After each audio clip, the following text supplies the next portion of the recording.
Welcome to the Exploress, time traveling through women's history, one era at a time. I'm Kate Armstrong.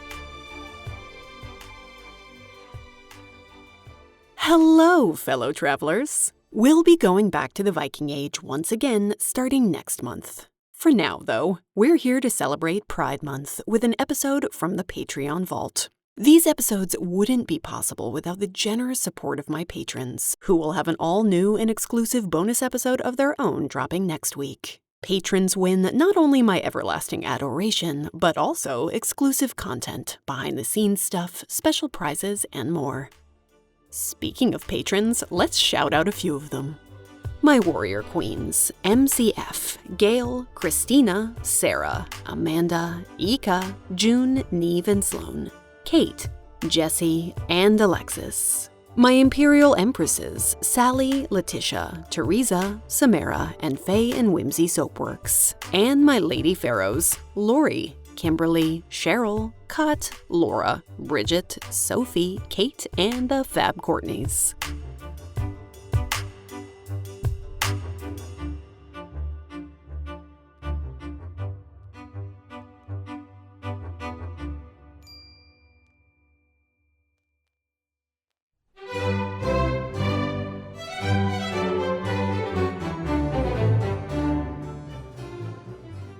If you were living in Paris in the late 1600s and happened to pick up a newspaper, you might have read about the latest exploits of a beautiful and talented opera singer. She was famed for her many onstage talents, but it was her behavior offstage that made her truly notorious. And she wasn't one to shrink away from drama, as this queer woman, known for cross-dressing, illegal dueling, and her many affairs, would one day say, "I am made for perils as well as for tenderness." In honor of Pride Month, let's travel back to France and the court of the Sun King to learn about the adventures of Julie d'Aubigny. Allons, voyager.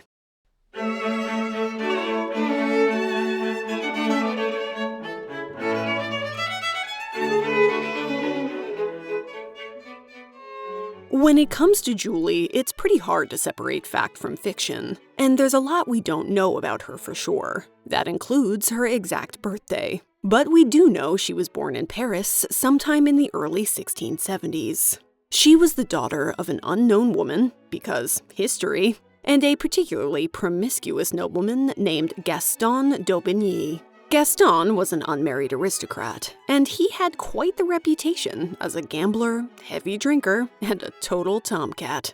He was also, as it turns out, a pretty good father. You see, Gaston served in the court of King Louis XIV, where he worked for the Count of Armagnac, the king's master of horse. One of Gaston's main duties was to train the king's pages in the art of fencing, as he himself was a master swordsman. So, little Julie grew up learning alongside the king's pages, being taught in the classroom by royal tutors, and being trained to fight in the palace yard. She took up fencing around the age of 12, and she proved a prodigy at swordplay. She was her father's daughter, after all. Julie would train extensively, and was soon besting grown men with her blade. She spent so much time with her father, surrounded by boys, that she took to wearing exclusively men's attire. After all, skirts are super inconvenient to fight in. Her preference for men's clothes will continue for the rest of her life. Fencing wasn't the only skill Gaston passed on to his daughter. She'd excel at taking lovers as well. She snagged her first at the age of just 14, when she began an affair with her father's boss, Count d'Armagnac. At this point, the Count was in his 30s, married, and already had 14 kids. So that's an interesting fact. Their affair lasted for a year or two, until her father died, and the Count decided to get Julie married to someone else. Thanks, I guess? The man he chose for her was one of his employees, and he was the human equivalent of stale white bread, a mild-mannered tax clerk named Sir Jean de Maupin. Literally days after Julie and Jean were wed, the Count sent Julie's new husband out of the country on a tax-collecting mission to the colonies, which freed her up to continue their affair. How convenient! Now that she was officially Mrs. Julie de Maupin and had her husband's title and money, the Count could sleep with her without having to worry about taking care of her or ruining her reputation. Gee, what a considerate guy. No longer a child, Julie soon tired of the Count. 3 cheers for that, I say. And with her husband still away, her eyes started a-wandering.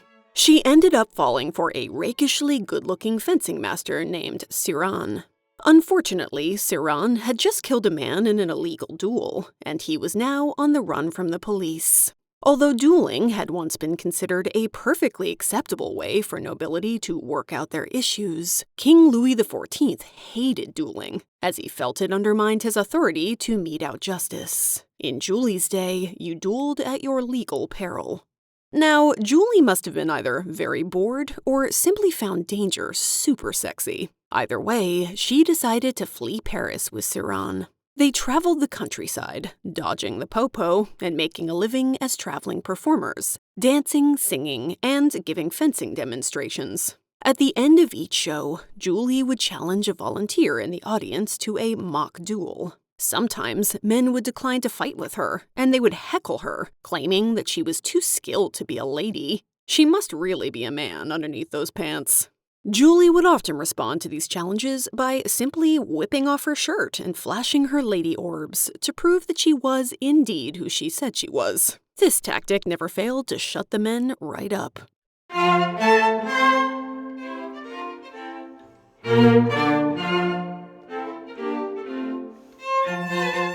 If there's one thing I know from experience, it's that traveling romances can be some of the most powerful. Julie found out the same when, one day, whilst out on the road, she met a young woman named Cecilia Bortigalli and became infatuated with her. Where was her husband, you wonder? Still abroad collecting taxes, poor guy. Julie decided to ditch Siran and say au revoir to a life of flashing strangers in order to be with Cecilia.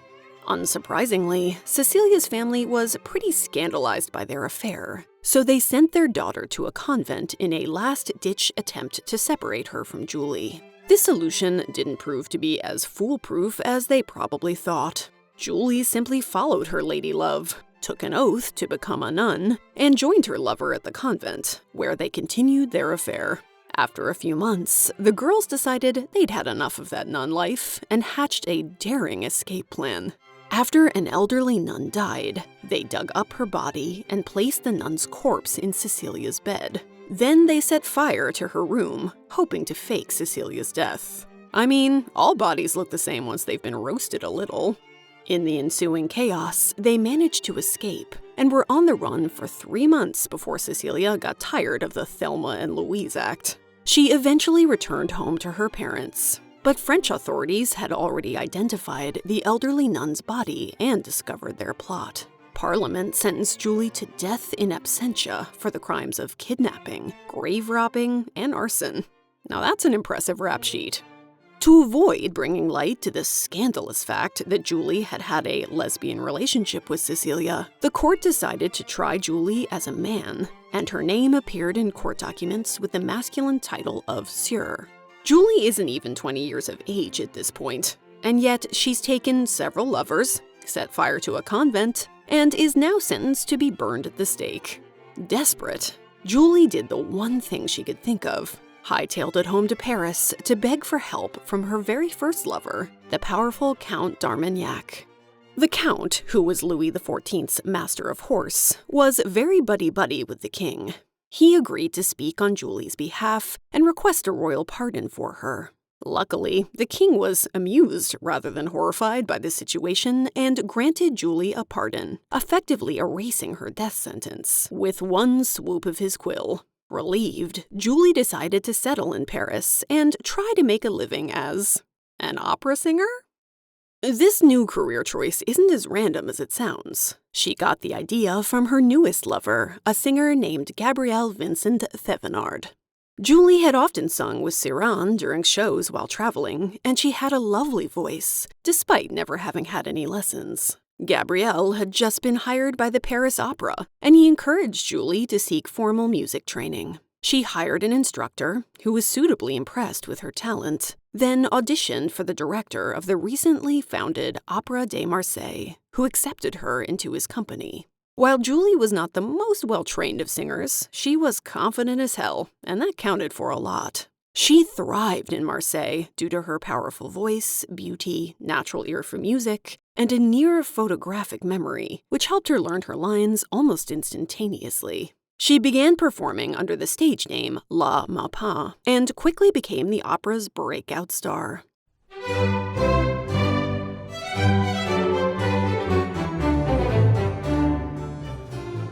Opera as an art form was still fairly new in the 1600s. The first opera is generally considered to be Jacopo Peri's Daphne, written in Italy in the late 1590s. Opera would be introduced to France in 1645, and King Louis founded the Académie Royale de Musique, known as the Opera or Paris Opera, in 1669.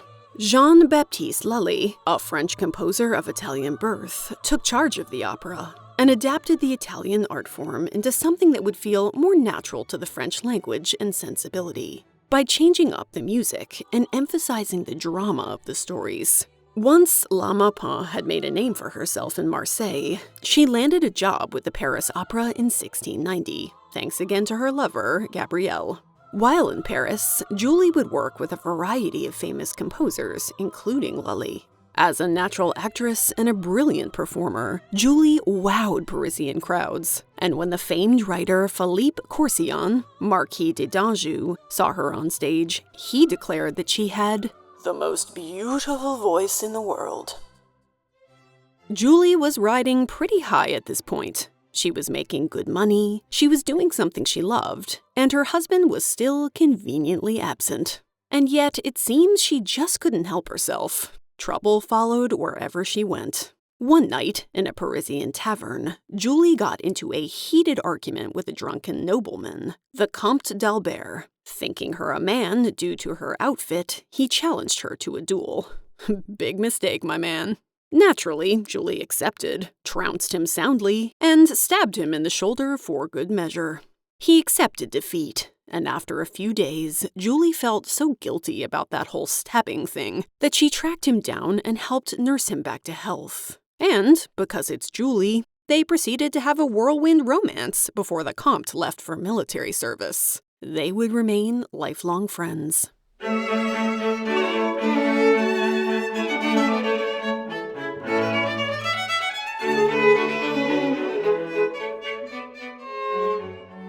When Julie wasn't stabbing men, or sleeping with them, or both, she continued to reign on stage at the Paris Opera. She would appear 4 nights a week, collaborating with a number of composers, who cast her in leading roles, often as goddesses. Some composers would even create roles specifically for La Maupin, writing songs to suit her lower vocal range, or even working her cross-dressing into their stories. She would appear in over 24 productions and play over 25 different roles throughout her career. Julie's fame had reached new heights, and she was soon invited to a ball held by King Louis's brother, Philippe I, Duke of Orléans. Let's take a quick pause to talk briefly about Philippe and how homosexuality was viewed in the court of the Sun King. Homosexuality wasn't a term used in this time. They referred to sexuality less as an identity and more as a distinct physical activity. Sodomy was viewed by most as immoral and considered a serious crime. 1750 would be the last year in which someone would be burned to death in France for being gay, and the French Revolution would later decriminalize homosexuality. In the late 1600s, under King Louis, though, homosexuality was still illegal. Yet there were many nobles at court who were widely known to favor same-sex partners, and this was a pretty open secret. Louis tolerated it, mainly because many of his own family members were gay, and if he punished others for it, he'd have to punish them too. And thus, while French commoners could be put to death for who they loved or slept with, nobles faced much more lenient punishments like exile. Philippe's lover, for example, and one of Louis's sons were both exiled at various periods after being caught in compromising situations. Philippe, for his part, was married twice. To assist Louis in securing an heir, But he often dressed as a woman, and he was constantly surrounded by handsome young men. His lover, the Chevalier de Lorraine, would be his loyal companion for 44 years, much to the chagrin of his wives. And so when Philippe threw a royal ball at the Palace of Versailles, Julie probably felt pretty comfortable rocking up to the party in her signature menswear. There, she noticed a gorgeous young noblewoman being courted by not one, but 3 suitors. With a confidence only La Maupin could pull off, Julie went up to and charmed her, so much so that they ended up kissing, in front of all 3 men vying for her hand. These men quickly got over their shock and humiliation, transitioning to anger. All 3 angrily challenged Julie to a duel. Oh boys, when will we learn? Julie accepted, and they stepped outside. She easily beat the first one, then the second one, and then the third one. She then dabbed her barely sweating brow and went right back to the party. Unfortunately for Julie, her triple victory was short-lived. Dueling on the grounds of the king's palace, when he had specifically outlawed it, was extremely dangerous and also extremely illegal. So Julie fled to Belgium to avoid any charges and ended up settling in Brussels. She resumed her singing career there, and she also became the mistress of the Elector of Bavaria, Maximilian II Emmanuel, because why not? But her desire for drama had the Elector quickly realizing he might have made a huge mistake. After Julie intentionally stabbed herself on stage during a suicide scene in her performance of Johann Wolfgang Frank's Anet, he knew it might be time to call it quits. Fearing her reaction should he break up with her, he instead offered her 40,000 francs to leave him. Sure, for that much money, I'll leave you. But Julie refused his money, and then she returned to Paris, intent on securing a second pardon from the king.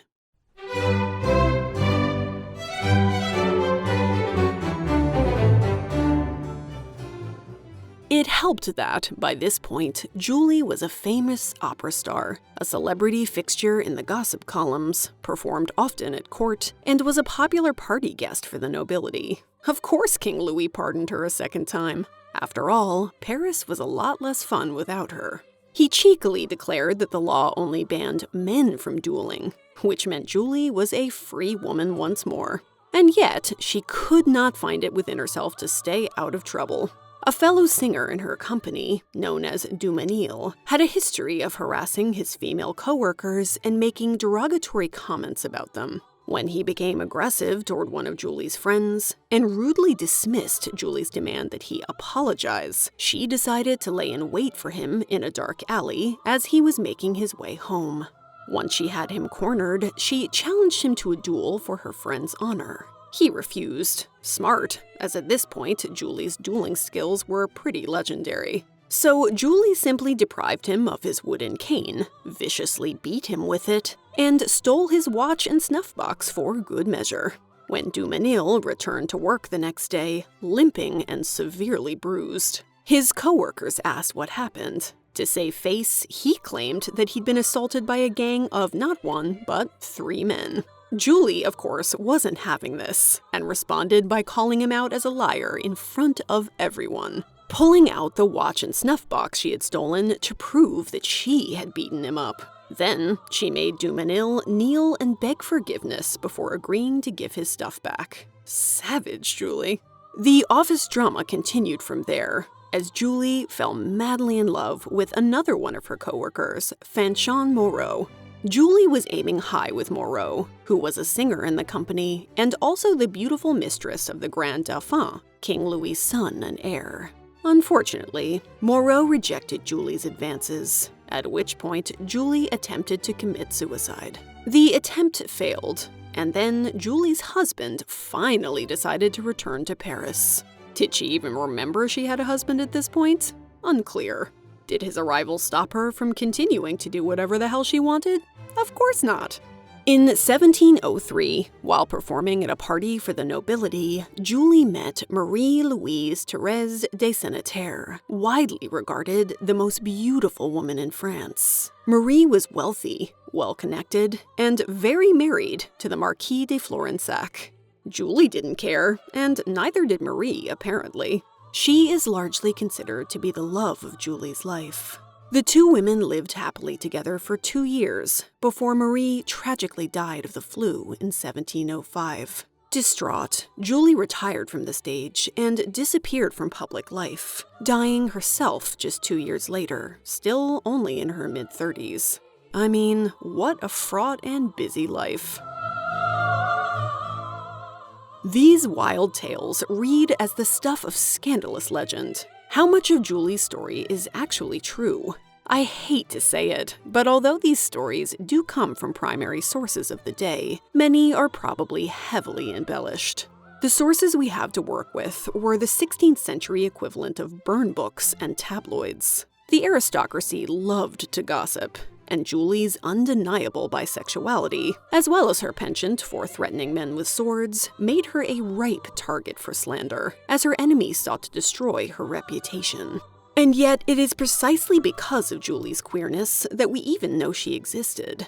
Without the tales of her adventurous escapades as a cross-dressing swashbuckler, she'd probably have faded into obscurity. And as we now know, she was so much more than that. Julie lived her life boldly, unafraid to be her authentic self, forever ready with a song, a blade, and perhaps a box of matches. Julie d'Aubigny was absolute fire. Until next time.